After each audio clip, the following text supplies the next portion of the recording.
Hey, I'm really glad you're here. If your house feels like a mess, no matter how much you clean, you're not alone.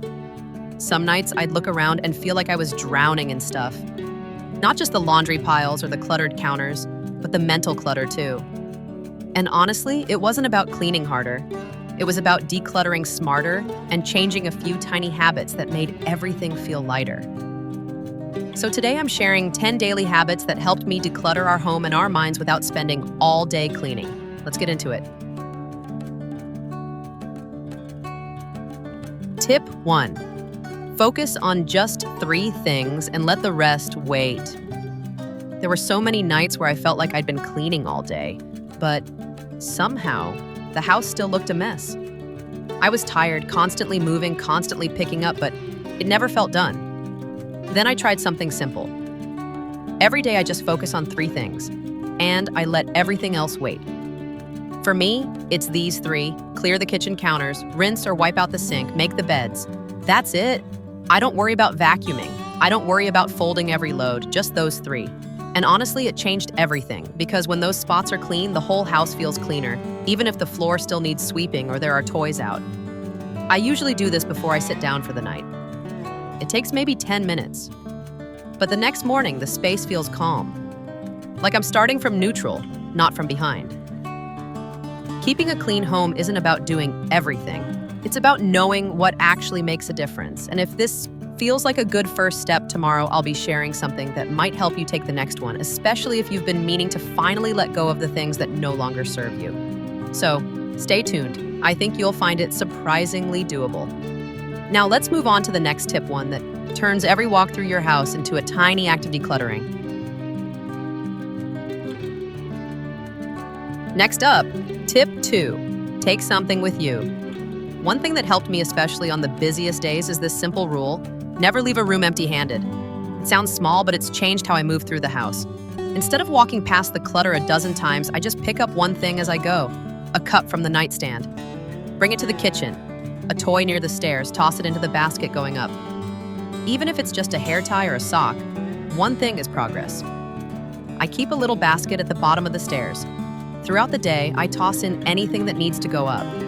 When I'm heading upstairs, I grab it and everything gets put back without an extra trip. It's not a system, it's just a rhythm. One motion, one item, and somehow the house resets itself little by little. It's not about cleaning more, it's about making your daily movements work for you. And speaking of small shifts, the next tip is all about how to avoid the "where do I even start feeling" when you step into a messy room. Now on to tip 3. Clean in a circle. Not in chaos. You know that moment when you walk into a messy room and your brain just short circuits. You don't know where to begin, so you end up doing a little here, a little there, and somehow it still feels like nothing got done. That used to be me all the time. I'd start wiping one counter, then see laundry, then step over a pile of toys and get overwhelmed halfway through. What helped me cleaning in one direction? Literally. I walk into the room, choose one starting point, usually the door, and clean clockwise one section at a time from top to bottom. That means if I'm in the bathroom, I start with the mirror move to the counter, then the sink toilet, and finally the floor. No bouncing around, no mental zigzags. It sounds silly, but it gives my brain a path to follow, and that helps me stay calm, especially when the mess feels loud. Sometimes it's not the mess that's exhausting. It's the scattered way we try to tackle it. Next, let's talk about something that never seems to go away: laundry, and how to stop letting it take over your weekend. Let's move to tip 4. One load a day keeps the chaos away. Laundry used to be my weekend enemy. I'd let it pile up, telling myself I'd do it all Saturday. But when Saturday came, I'd either spend hours sorting, folding, and still feeling behind, or I'd ignore it and feel guilty all over again. Now I just do one load a day. That's it. Wash in the morning, dry sometime midday, fold and put away in the evening. It's become part of the background, like brushing my teeth or making coffee. Nothing epic, but it works. And here's the part that really made a difference. I fold it straight out of the dryer. Before it cools, before it wrinkles, before I forget. I stopped pretending I needed a perfect system. I just needed a small habit that actually fit into my day. And when laundry doesn't pile up physically, it doesn't pile up mentally either. Coming up next is a tip for anyone who wants to declutter but feels like they don't have time or don't know where to start. Next tip 5, declutter in pockets, not projects.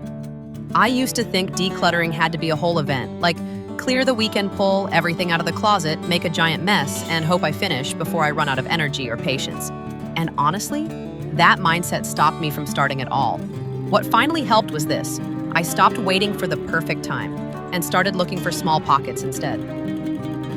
Now I keep a soft tote in the trunk of my car, and anytime I come across something we no longer use, I toss it in. A toy, a mug, a towel that's seen better days.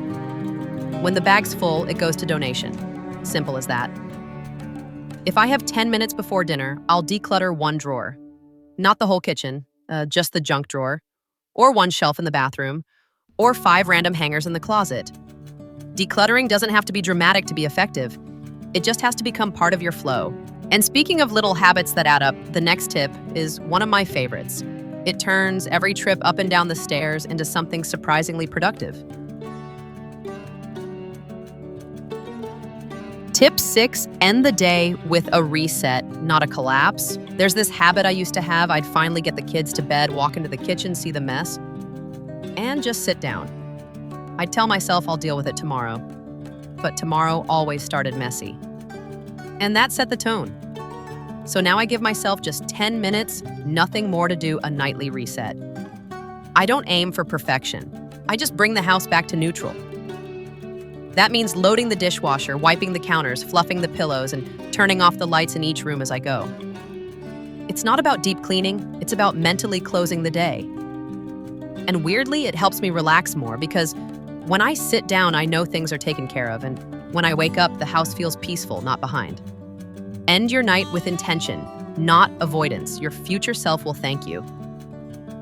Next, let's talk about the kind of clutter you can't vacuum or fold, but still weighs on you every time you walk into a room.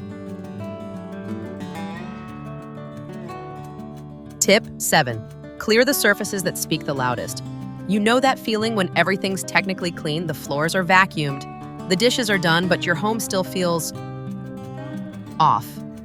That used to happen to me a lot, and I realized it wasn't about the deep mess, it was about visual noise. So here's the tip. Take a few minutes to clear the most visible surfaces, kitchen counters, dining tables, nightstands, and entryway shelves. It's not about removing everything. Just make sure what stays there is intentional, not random mail, empty cups, or a half-used bottle of lotion, because our eyes land on surfaces first. And they send messages to our brain. When those spaces are clear, your brain stops scanning for what needs fixing. You breathe easier even if there's laundry behind a closed door. Start with the surfaces you see when you first walk into a room. Let them set the tone. And now that we've talked about what you see, let's talk about something that often goes unnoticed, but can quietly build up until you feel completely stuck. Tip 8. Reset the atmosphere, not just the mess. There were days when my home was technically clean, nothing on the floors, dishes, put away toys, and baskets, but I still felt heavy just being in it. It took me a while to realize it's not always about the stuff. Sometimes it's the atmosphere. So now when I feel off in my space, I don't start by scrubbing something. I start by opening a window, letting in some fresh air, turning on soft music, lighting a candle I actually like. Sometimes I change the lighting, just switch off the overheads and turn on a lamp. It changes how the whole room feels. Because clean isn't always visual. Calm comes from the energy in the space. Now, when I do go back to folding laundry or tidying toys, it doesn't feel like a chore. It feels like I'm caring for a space that's already started caring for me. And speaking of letting the pressure go, the next tip is something I wish someone had told me way earlier in motherhood. Okay, this one might sound a little lazy, but trust me, it's essential. Because when your mind is cluttered, nothing else flows. This is the kind of rest that makes everything else possible. There are days when no matter how much I try, something's going to be left undone. The laundry won't get folded, dinner will be takeout, the floor might stay sticky until tomorrow. And in the past, I'd beat myself up for it. feel behind, lazy, not enough. But over time, I've learned to ask myself one simple question: what actually matters tonight? And honestly, sometimes the answer isn't laundry, it's rest, it's reconnecting. It's not snapping at my kids because I'm chasing perfection.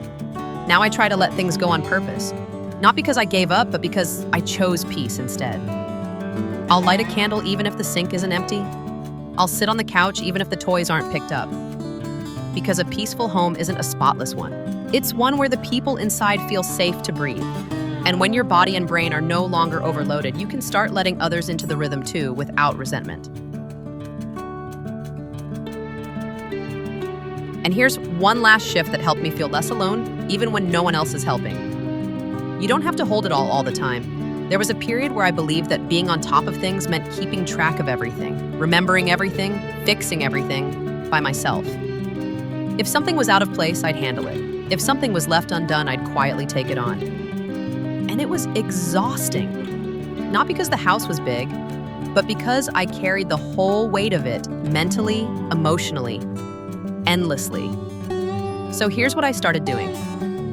I stopped over-functioning. Not everything has to be handled now. Not everything needs a perfect fix. Sometimes good enough for today is the win. I leave things half done without guilt. I write things down instead of trying to remember them all. I give myself full permission to rest even when the list isn't finished. Because you are not the emergency contact for everything in your home. You are allowed to pause, to leave it, to come back tomorrow with fresh energy and a kinder mind. A calm home doesn't start with doing more. It starts with letting go of the need to carry it all. You don't have to change everything. Not today, not even this week. One small shift, a tiny change in how you move through your space is enough to begin. It doesn't have to be perfect, it just has to feel a little lighter than before. And if even one part of this video gave you that feeling, a little less pressure, a little more breath, then that's already a win. If you found something helpful here, you can tap, like not for the algorithm, but just so I know what truly matters to you. Thanks for spending this time with me. I'll see you again soon.